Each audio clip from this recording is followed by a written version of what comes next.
And good morning, and we are back here on KFYO Mornings with Dave and Matt at 7:07 a.m. And also joining us here live in the studio is City Councilman Steve Massengale.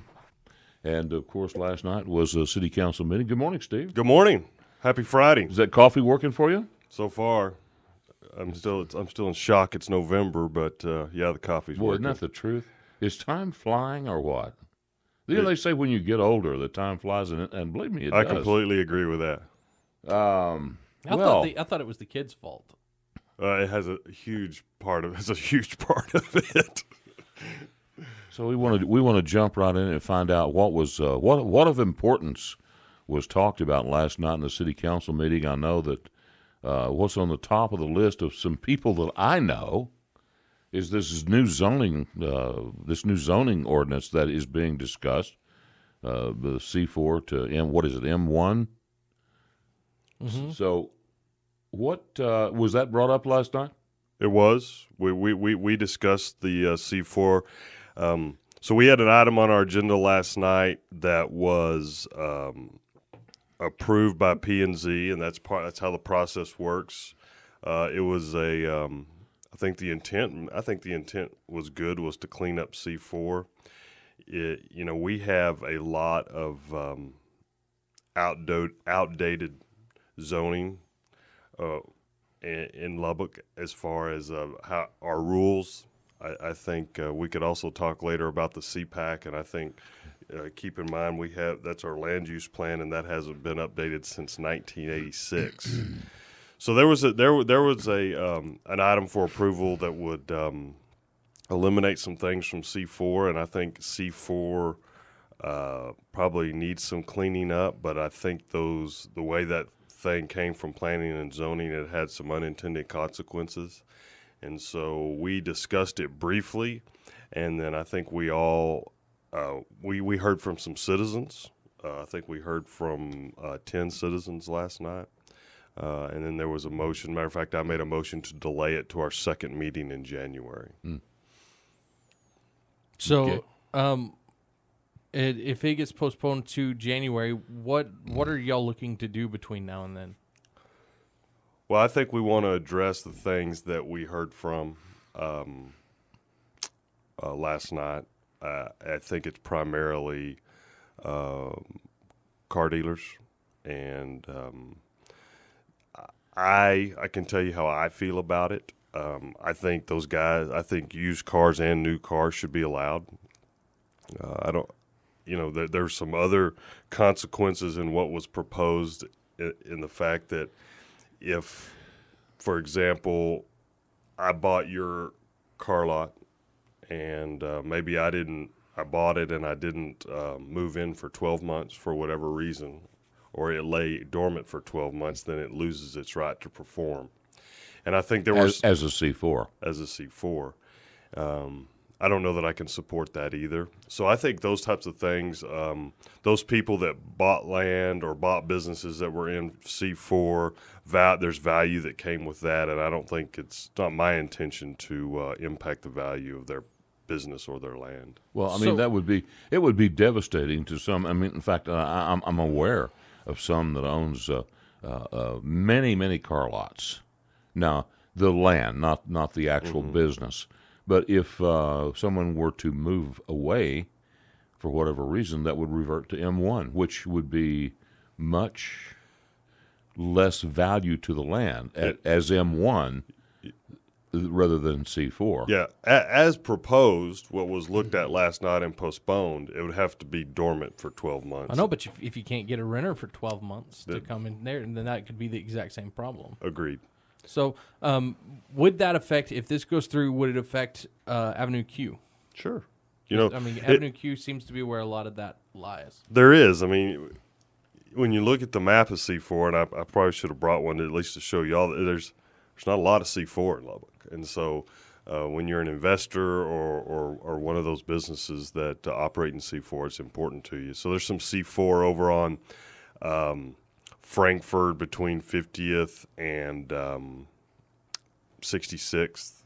There's that corridor. There's some used car dealers over there, and then There's some on the West Loop. There's some out a little bit farther west. There's a little bit on the Loop. So, but for those folks that are in C4, it's important to them, and I see why. So we're going to take a look at that. But this is all part of a bigger discussion and about how we plan and zone, how we plan our community, what our community is going to look like, and we just haven't taken a look at that. We've got lots of outdated items in our zoning code. For example, there's like 80, 90, I can't remember how many uses in C4.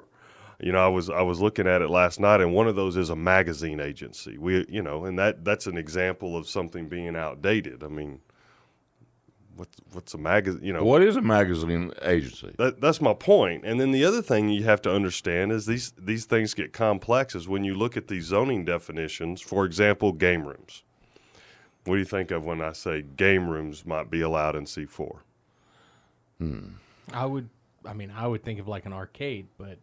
Well, I get maybe because it's more top of mind if you're over at City Hall. I think of these 8-liner, game rooms, and then I think, well, I know what types of activities are associated with those. I don't know that I would support those being in C4. But then you start looking in the definition, and you see that there's also it's billiard halls and pool halls. And if a guy's in the billiard business and he wants to open up a nice place to play pool, I'd probably be okay with that. So you have to be careful how you look at these things, and now you can see how complex the discussion gets. Yeah, it does. I can easily see that. And so, because you think of some place like Fox and Hound, that was a very nice upscale place, but yet you could go there and play pool. Yeah, you'd say it was a pool hall, and that might fall under bar and lounge, and so. What do you call it? Yeah, now you see how complicated it gets. But here's the takeaway on this: is we've got a lot of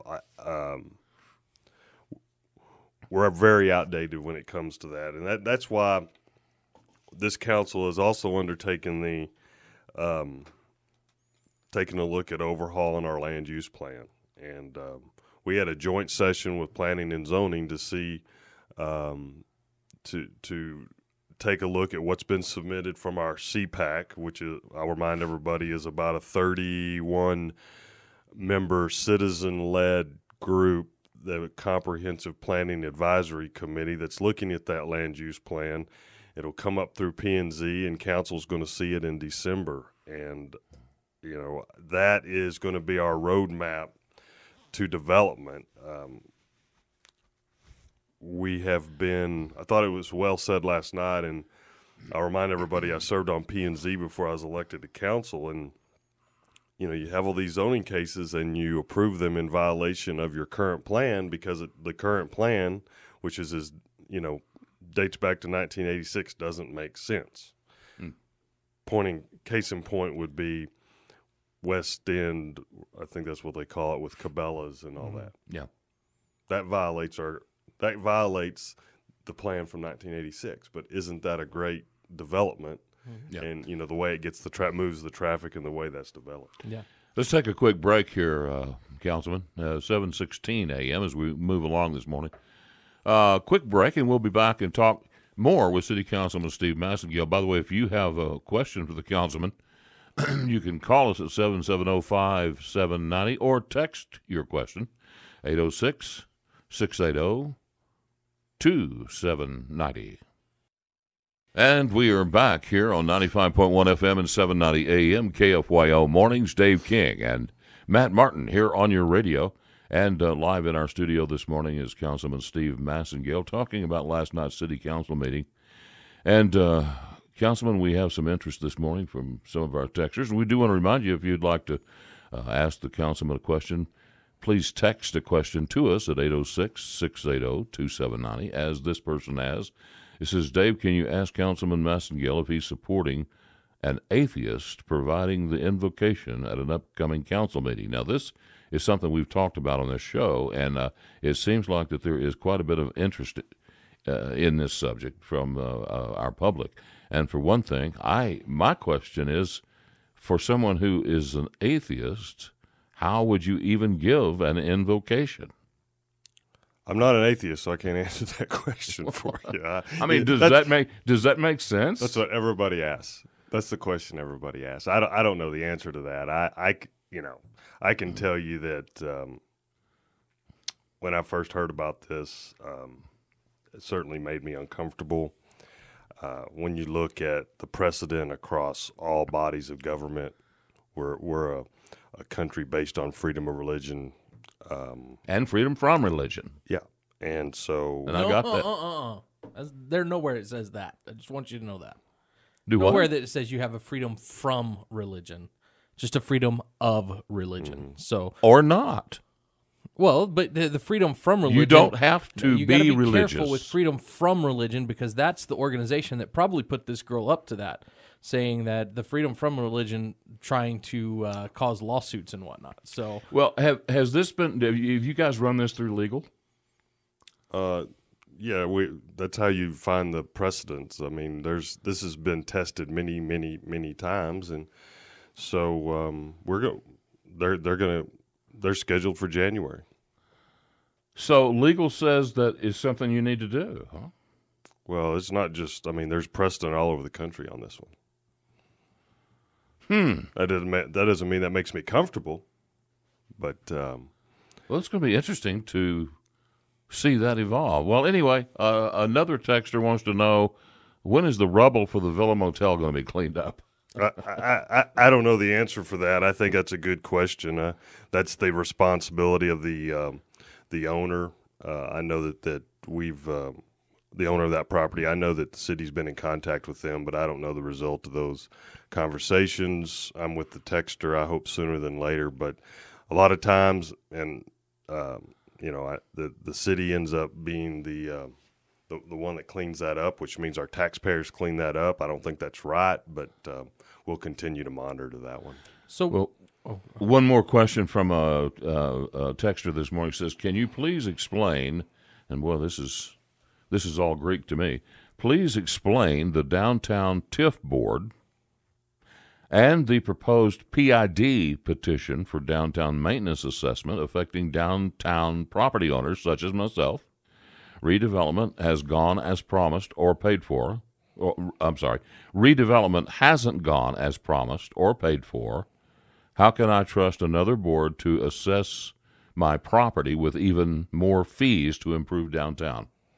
So there is a proposed PID, Public Improvement District for downtown, has not been approved. Council has not considered it at this time. PIDs would be an additional fee on your property tax that would be specific for things like lighting improvements or street, like if there was a system of trash cans on the street and having that trash picked up. In that proposal is additional police officers to address some things downtown. So there is a proposed PID out there. I think it's in a stage right now where they're seeking approval of the business owners in that district. I haven't seen the result of that. So we were talking about the 2040 land use proposal, and one of the things that we've gotten the most comment on, or people are worried most about, are involuntary annexations. Is there any, when you look at that, is there any potential involuntary annexations that look like they could come from that? No. I don't know. I can speak from my perspective. I don't know that I have the stomach for any more involuntary annexations. I know the state's looking at the state very well may take the city's authority, or at least change the way the city's authority on involuntary annexation looks like. That doesn't mean that voluntary annexation still will not occur. We're a growing, prosperous city. Development is very active, and there may be others, but I don't see any involuntary annexation in that plan. Okay. And what else do you see that's important from the 2040 proposals? I just think everyone needs to pay close attention and understand this is how we're going to This is how our community is going to look and develop through 2040. So stay tuned as we consider those things. We're going to take a hard break here at 7:29 this morning on KFYO Mornings. Dave King, Matt Martin, along with City Councilman Steve Massengale. If you have a question for the councilman, please text us at 806-680-2790. We'll be back with more after this. News Talk, 95.1 FM, 790 AM. This is KFYO Mornings. Dave King and Matt Martin, and with us live in the studio is City Councilman Steve Massengale talking about last night's City Council meeting. We have a texter this morning that wants to know, Steve, how does council get around landowners outside of city limits with no council representation taking lands into the city limits? So annexation is. I think maybe they're getting that confused with voluntary, involuntary. Voluntary annexation is someone who owns the property that asks to be taken inside the city limits, and the involuntary is what we talked about earlier, and there has been some of that done, but I don't see any involuntary. I don't see any involuntary in the future, at least while I'm around. Well, I mean, the facts are, and I don't know if it's always been this way, but the facts are that cities are allowed to take in land as needs arise for them to grow. Yeah, I mean, it's not unique to Lubbock. I mean, the state of Texas, this has been done for years and years and years. It's legal, and it's to protect the growth of the city, and you can identify those places that you've seen annexed that weren't subject to zoning or weren't subject to development standards, and you can tell, Of course. And, that's why we have what we talk about in the land use plan, and that's why we talk about zoning. And I know this is an extreme example, but if you didn't have zoning, you could have a game room. Someone could buy the house next door to yours, tear it down, and put in a game room. Sure. Or a hog farm. Right. It's about quality of life. It's about property values in our community. And so that's, as communities develop, that's why these things have been created, and they're difficult and they get complex, and sometimes you can't make everybody happy, but at the end of the day, it's truly to the benefit of the community. But it is reality, and people need to deal with it.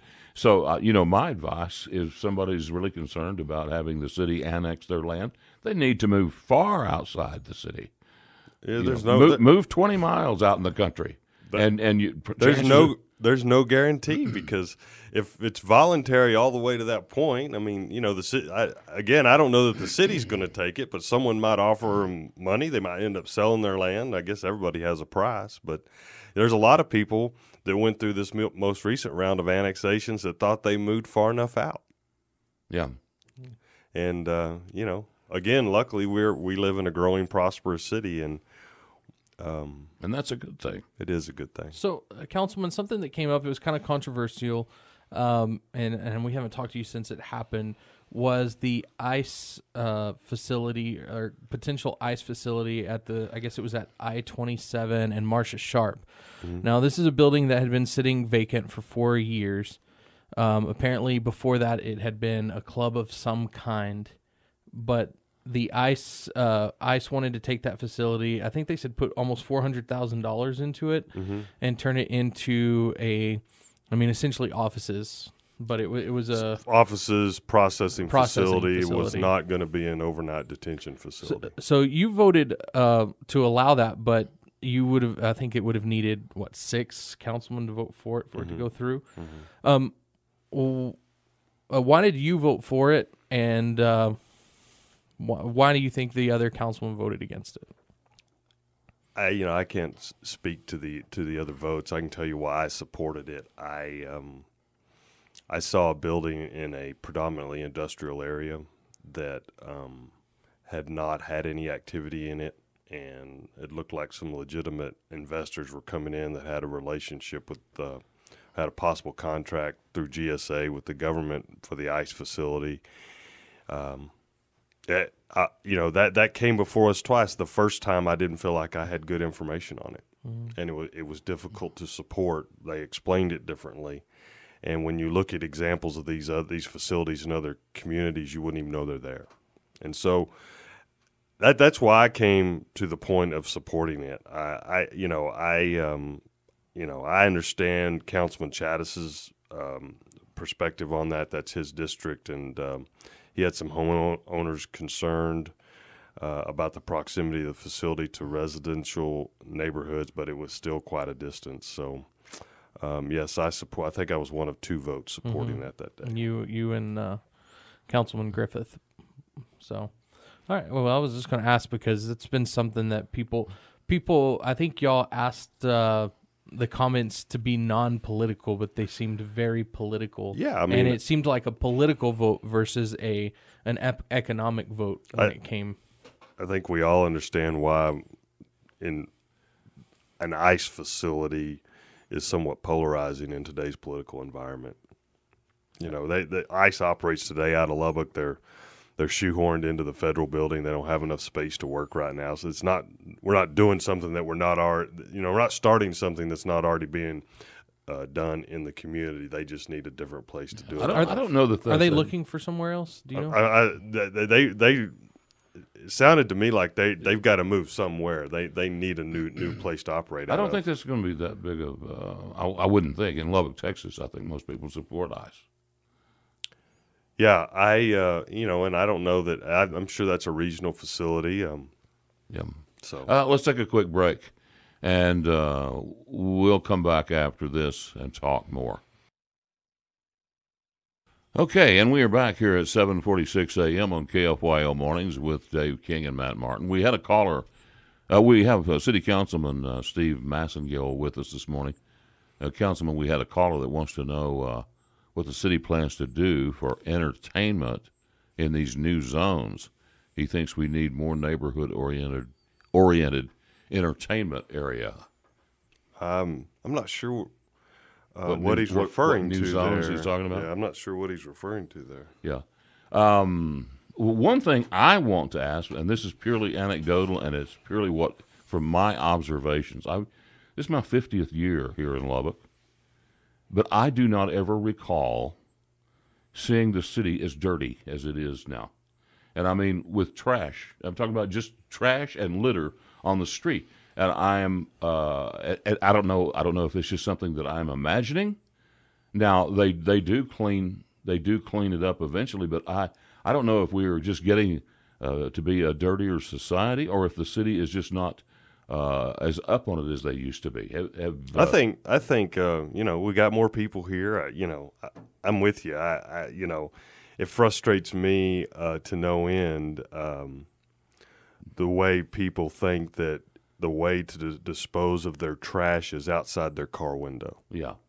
And matter of fact, my wife she got frustrated at a fellow resident the other day that threw a couple of sacks of food out, and then she realized that maybe she shouldn't have addressed that with them. But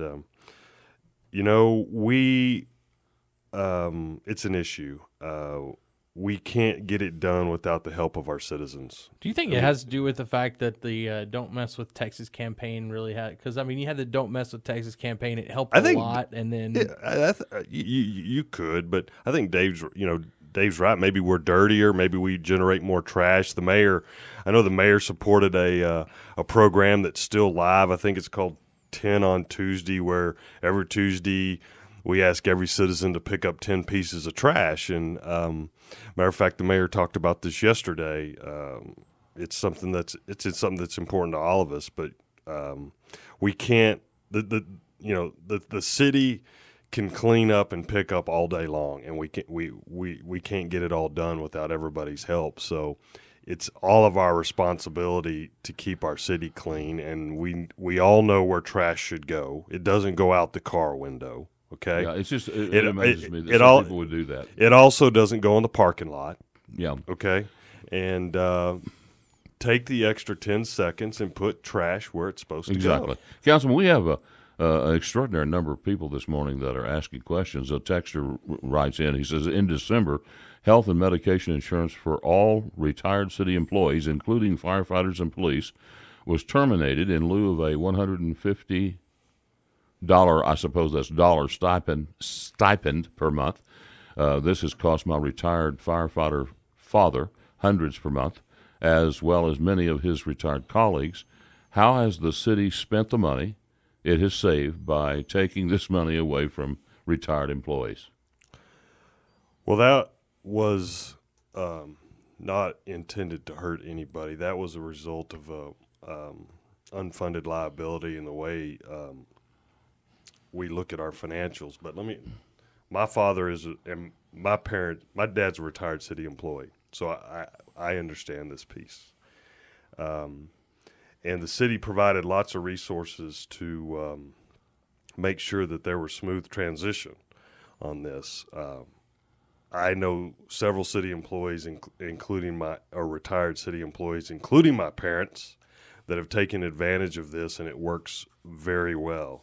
I'm disappointed there are some folks, some retired city employees that haven't taken advantage of it, and I would encourage them to do so because it does work. And so, they get a stipend, $150 a month per employee or retired, whoever the retirees on the plan, and you're able to use that to expend against your, whatever supplemental plan you take on, and it can work. And I know several people it does work for. So if it's not working, I would encourage them to call Human Resources at the city, and let's sit down and figure out how we can make it work for them.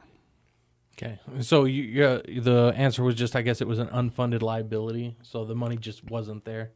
Well, it's the way it gets reflected. I think it's a GASB deal, and which is the Governmental Accounting Standards Board, and how it's reflected on our balance sheet. And at that point in time, it was also it's expensive, and it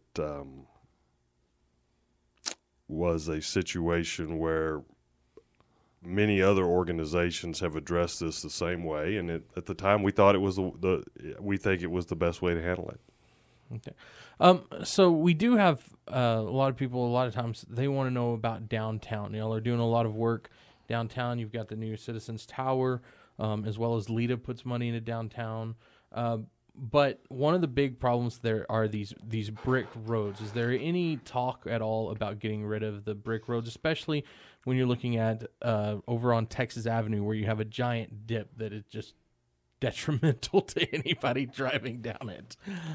I think the brick roads are an issue. We have talked. We've looked at some options on that. Right now, there's no options to pay for it.